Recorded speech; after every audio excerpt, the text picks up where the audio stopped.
Sounds pretty cool to do. Good afternoon. It is afternoon, isn't it? Yes, James, trying to eat. I like to go to classes during the second service so I can break out early. But, no, I'm just kidding. Some of y'all may or may not know, on March 9th of this year, after 82 days in the hospital and our rehab, I came up here and I got to thank each and every one of you in aggregate. Both services allowed that, and I'm blessed to be able to do that. What I didn't say, I didn't go into extremes as to how it happened, what happened, and the anger, but not bitterness that I had.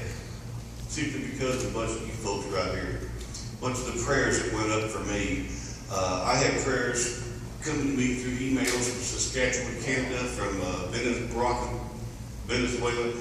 People all over praying for me, and I will never, ever forget it. I thank you so much. But I've got to tell you about some dark times. James mentioned the good Jim and the bad Jim.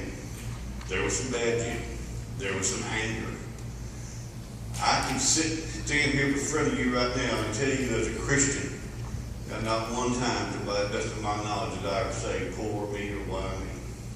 Now, I was mad. I was mad at the guy I ran into. I was mad at the city for not having a wider highway. But the bottom line was, all I needed was that much more room. I could have got by the whole thing, but it didn't happen. And what I got to be was become blessed. I haven't told James this. I haven't told anybody anything except for my wife. A couple of days after I came out of my coma that was induced in for 4 days, James and Julie were around me, probably some other people.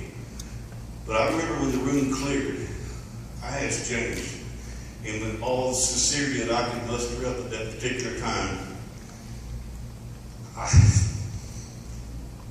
asked him if I was dying, because I thought it was. And that rascal right there said, no, you got work to do. I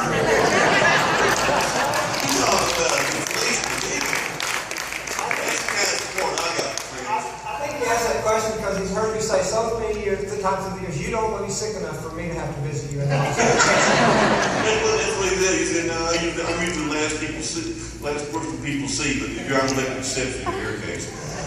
Bottom line was, I got to spend time in the hospital and begin to minister.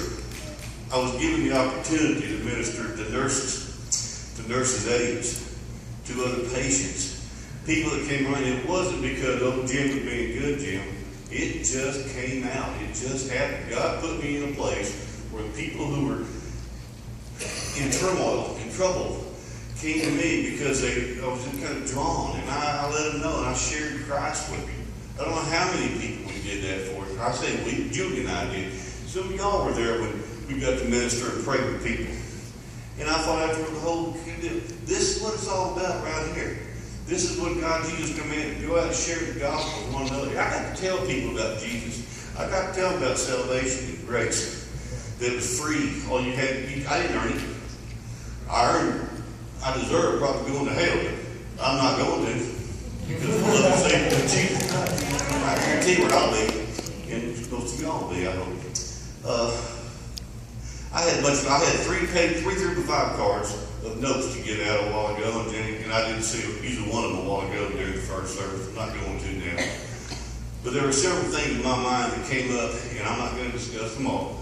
But one thing I need to discuss with you, or to let you know, is one particular night, just before the amputation, after 9 surgeries, trying to save it, it came to the conclusion that it wasn't going to happen. Had 2 choices, either amputation or another procedure where they're going to take a bone out of my head, flesh, put it in my ankle, and da-da-da-da-da-da. I was always going to have a limp. The infection could probably come back. So, don't you know what my 5-year-old granddaughter said after she was told that? She raised her hand and said, I vote we cut it off. My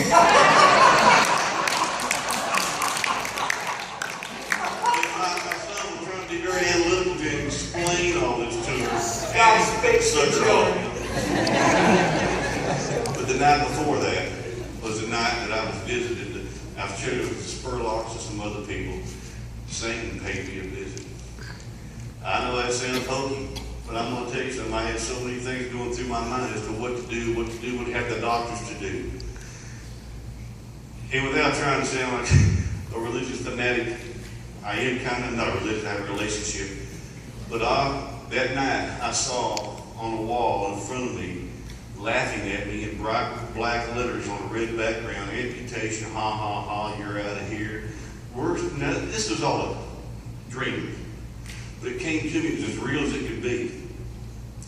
What I did was I remember what I've heard, resist the devil, he will flee from you.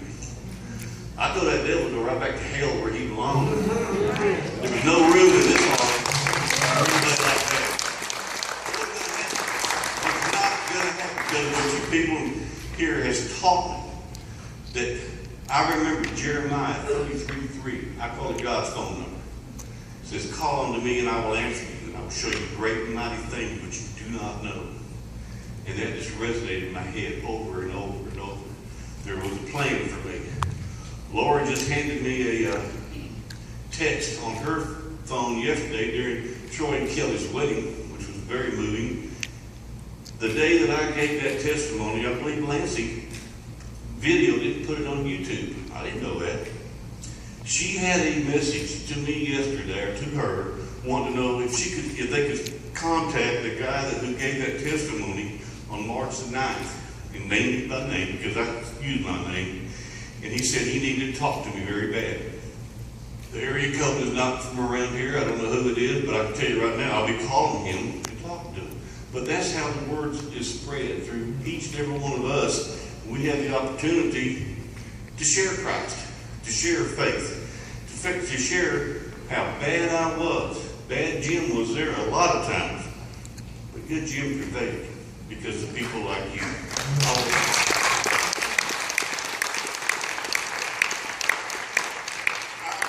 James hit on so many subjects that I would just love to be able to elaborate on, but like I say, I just want to share with you what y'all are responsible for. Responsible for your prayers. When I couldn't pray, when I didn't want to pray, you would pray. Amen. I didn't want to cuss God out. It just went in my heart to pray.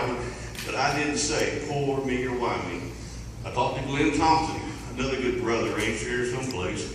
When we were in Southeast Asia in 1968-69, it was customary to have on our helmets, because we were in the bush, to have write things on our helmet. One of the things that I wrote, as did everybody else, was the words, and James hit it. Why me? Why me? Poor Jim. Oh, me and about 50,000 other guys could have did the same thing. Sure, God was going to roll his eyes back and said, June the 15th, I got plans for you, bud. It's only going to be 2014 rather than right now. So, anyway, I don't want to keep long. I just want to let you know that the bitterness did not have a place in my heart, does not have a place in my heart. And I forget to mention, because of the work I get to do now, work with other people, I was approached 2 weeks ago by an official from American Airlines, and completely unsolicited, whatever, asked me if I would be willing to join the Wounded Warrior program and speak up in Milwaukee, Wisconsin in September. They would fly me up there.